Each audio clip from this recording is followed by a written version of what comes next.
Hi, this is Tara. Today let's study Sutra number 40. What does it say? Parama-aṇu-parama-mahattva-antaḥ asya vaśīkāraḥ. Parama-aṇu is the minutest atom. Parama-mahattva is the highest importance. Antaḥ, from asya, of this yogi. Vaśīkāraḥ, power or mastery. Okay, so Maharishi Ved Vyasa explains this as his power reaches down to the minutest and up to the largest. So entering into the subtle, the mind of the yogi attains the position of steadiness upon the smallest of the small. So down to the atom, he's able to concentrate and he's able to grasp the highest, maybe the mysteries of the universe, essentially. So his great power faces no obstacle in concentrating on both the ends of this scale. The mind of the yogi, full of this power, does not stand in need of the mental embellishment due to habitual practice. So Swami Satyananda explains this as so the yogi is given mastery over all objects of meditation, ranging from the smallest atom to the infinitely large. He says this is like passing the higher secondary examination and becoming qualified for, entry into college.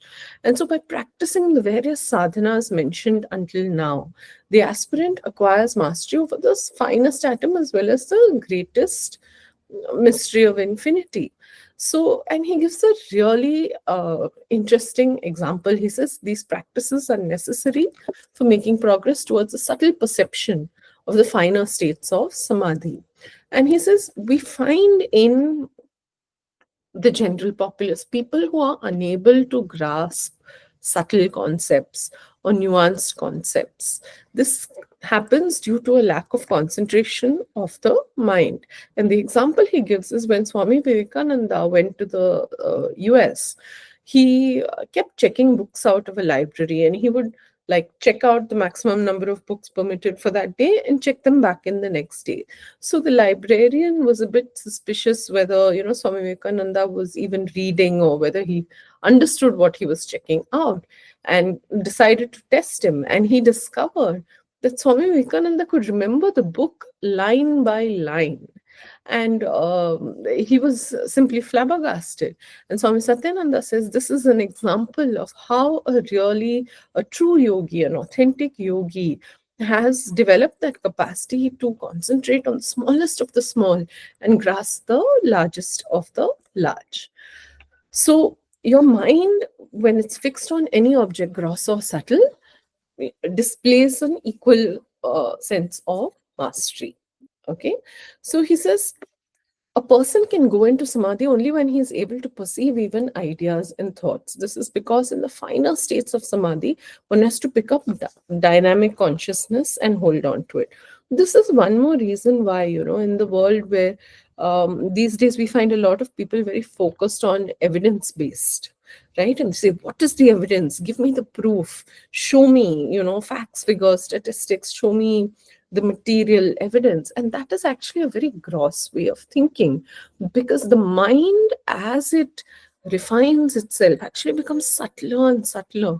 So looking constantly or pinning it constantly to material proofs is not really a sign of the evolved mind.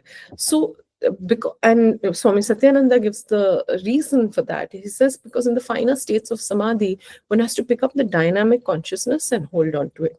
And he says there are states of samadhi in which the aspirant has nothing but the awareness of the effort of control that he has been making.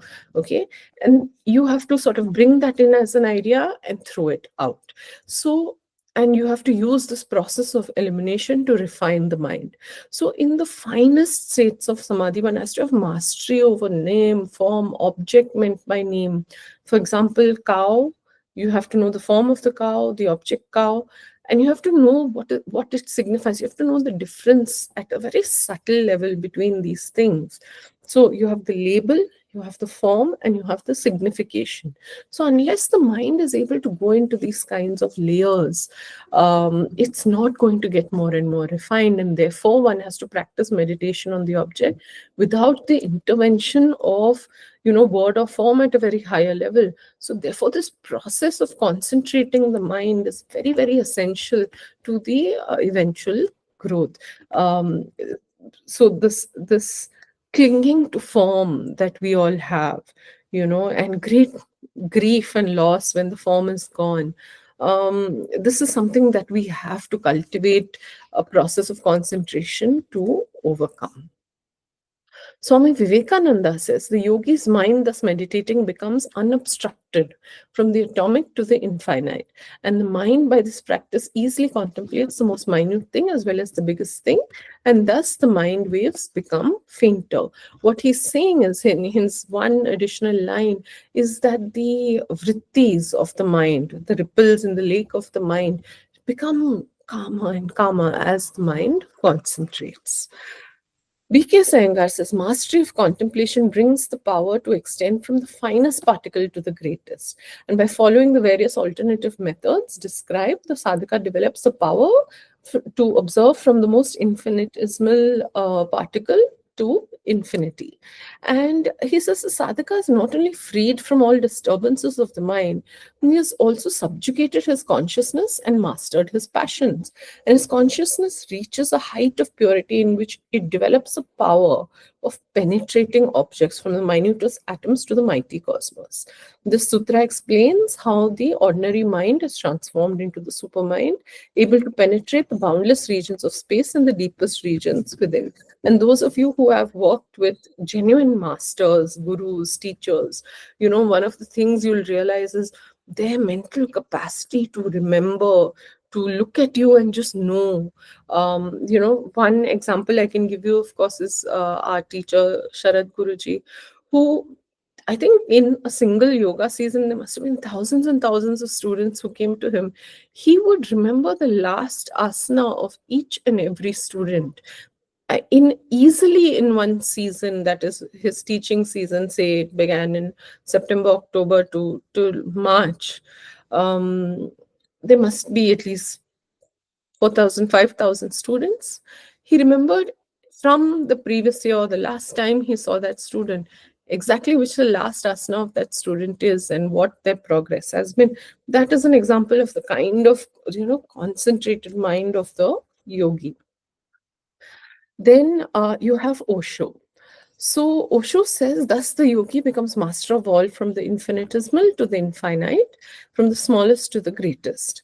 So he says, you are at a conscious state and your work is to move into the depths of the unconscious. So you gather more and more awareness. And he says, the example he gives us, this is kind of like heating water.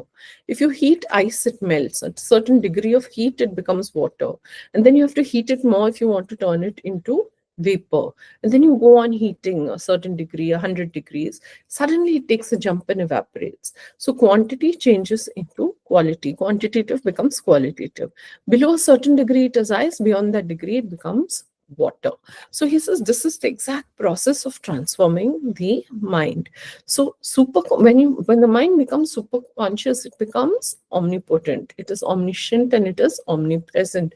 You're able to perceive with great wisdom and great clarity of vision. Barbara Stoller Miller says, for one whose thought is tranquil, mastery extends from the minutest particle to the vast expanse.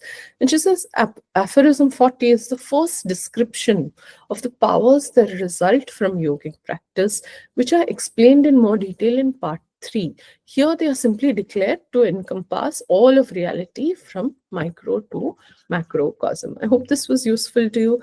Thank you for listening. Come back tomorrow for Sutra number 41.